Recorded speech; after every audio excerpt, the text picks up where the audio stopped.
Hey, what's up, y'all? It's Fire for Days. Before we get into today's video, I want to let you know that we finally have the community Discord set up. So the link to join the Discord will be down in the description below, and you can come in here.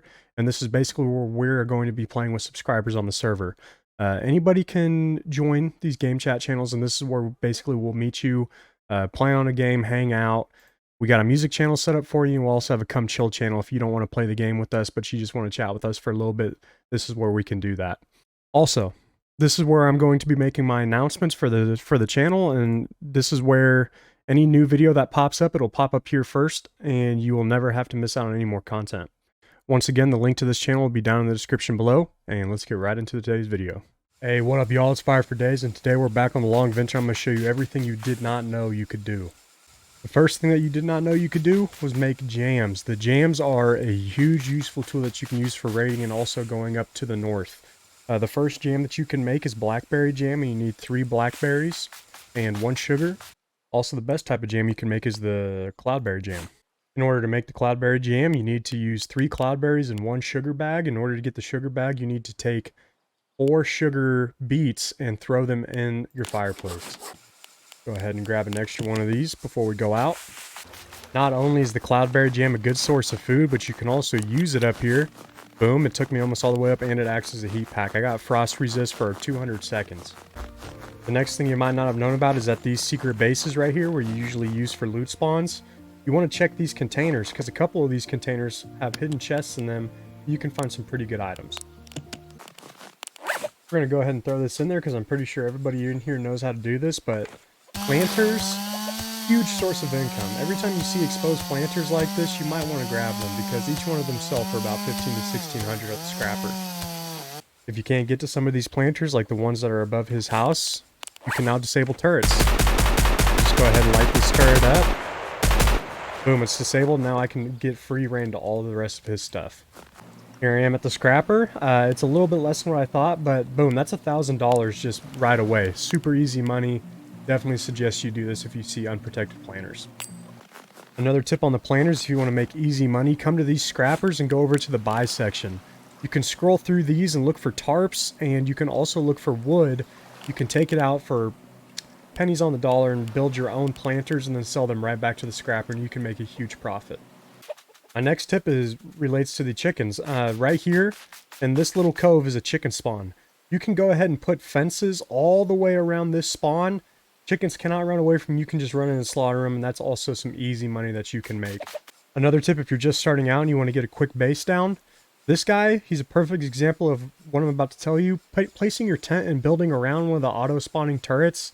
If you place around this turret, not only can you not disable this turret right now, but you also cannot destroy people's planters if they have it built outside this auto turret.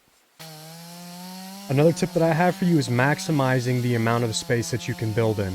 Instead of building both your tents right beside each other, space out your houses like this, and so now this entire area is protected by your own house. There's no way I can get in here, and there's also no way I can pick this stuff up as it's all protected. My next tip is, if you're not in the snow, this is something I just found out, and this might be one that you guys know already, but you actually do not need a planter box to plant a majority of the stuff on the ground. This dude right here outside of his base has all kinds of flowers planted right there on the ground. Not only can you save space by not using planter box, but you can plant a whole lot more at one time. Here we are at another loot location, and if you come to this yellow crate, you can walk right inside of it, and boom, there's another chest in here. We got a planter box and a workbench. 2 easy things that we can sell at the scrapper. And in about 2 seconds from that chest to right here, there's $1,200. My next tip here can be found in my last rating video. This right here, the safe spaces, they're not actually all that safe. If you got 2 or 3 people, you can say a 3, 2, 1 and you can kill them before these turrets up here kill you. You can knock them down, take all their stuff, and you will not be dead by these turrets. Didn't know if I wanted to put this clip in here, but this is an easy tip to get some easy loot off some people, and you know, it is a PvP game, so you can go ahead and check this one out. My next tip is, if you're going to elevate your turrets, do not put them on the fences. When you have a turret on the fence, there's a hitbox collision where the turret actually will not shoot through. It'll just shoot right out here in front and it won't hit the player, so make sure your turrets are sitting on the ground. The reason why this turret is up here is because I placed it behind the house and I can't pick it up. My next tip, if you're raiding a base and there's turrets here and you're trying to disable them but you can't, you can actually just take 2 benches, and usually they're only 1 or 2 high, and you can actually stack them up like this, and you can walk up on the benches. Now we're in range of these turrets and we can disable them. Light this turret up, boom, we're free, we can loot whatever we want right in this area.